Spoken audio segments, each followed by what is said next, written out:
കുറച്ച് ദിവസമായിട്ട് രാവിലെ നല്ല മഴയും നല്ല തണുപ്പും നല്ല കാറ്റുമാണ്. ബെഡിൽ നിന്ന് എണീക്കാനേ തോന്നില്ല. ഇതേ തണുപ്പ് തന്നെ നമുക്ക് ചായ കുടിച്ചാലോ. ചായക്കൊന്ന് പത്തിരിയും മീൻകറിയും പിന്നെ വെള്ളപ്പവും കടലക്കറിയും. ഈ പത്തിരി ഇഷ്ടമില്ലാത്തവർക്കാണെങ്കിൽ വെള്ളപ്പവും, എനിക്ക് മീൻകറി ഇഷ്ടമില്ലാത്തവർക്കാണ് കടലക്കറി. നമുക്ക് ഇഷ്ടമുള്ളത് കഴിക്കാം. ചായ കുടിക്കാൻ നേരമാണ് ഉമ്മാന്നുള്ള വിളി കേൾക്കുന്നത്.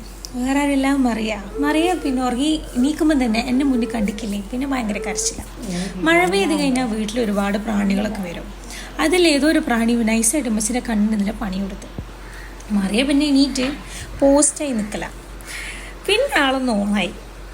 അവിടെയൊക്കെ കഴിഞ്ഞ് ഉമ്മയെ വാക്കിയും കൂടി ഉമ്മച്ചിനെ ഡോക്ടറെ കാണിക്കാൻ പോകുമ്പോൾ ഞാനും മറിയത്തിനെ അവരെ കൂടെ പറഞ്ഞു വെച്ചു. എനിക്കൊന്ന് ടൗണിൽ പോകാനുണ്ട്, കുറച്ച് സാധനം വാങ്ങാനുണ്ട്. അതിന് മുന്നേ ഒന്ന് ഓഫീസിലും പോകാനുണ്ട്.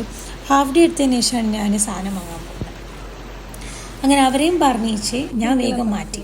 ആരും കണ്ട് പേടിക്കേണ്ട, എൻ്റെ സൺസ്ക്രീൻ ഓൾമോസ്റ്റ് ഫിനിഷായി എന്ന് ഉറപ്പ് വരുത്താൻ വേണ്ടി മേലെ കട്ട് ചെയ്തതാണ്.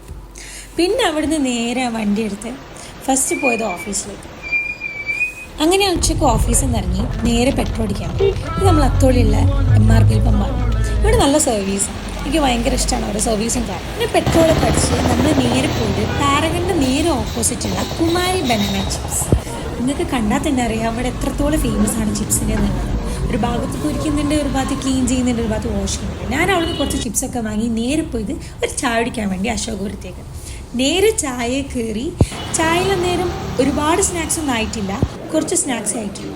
ആ ആയിൽ ഞാൻ എന്ത് ചെയ്ത് ഒരു ചിക്കൻ പൊട്ടിത്തെറിച്ചത്, ഒരു കാടമം ടീ വാങ്ങി. ഞാൻ ആ മഴയെ ആസ്വദിച്ച് ഓരോ ബൈറ്റ് ചിക്കൻ പൊട്ടിത്തെറിച്ചതും ഓരോ സിപ്പ് ചായയും കുടിച്ച് എല്ലാം ആസ്വദിച്ച് ഇറങ്ങാൻ നേരം അവിടെ ഒരു മാംഗോൻ്റെ സീസൺ ആയതുകൊണ്ട് ഒരു പച്ചമാങ്ങൻ്റെയും ഒരു പച്ചമുളക് ഇട്ടൊരു ജ്യൂസും വാങ്ങി നേരെ വീട്ടിലേക്ക് വിട്ടിട്ടോ.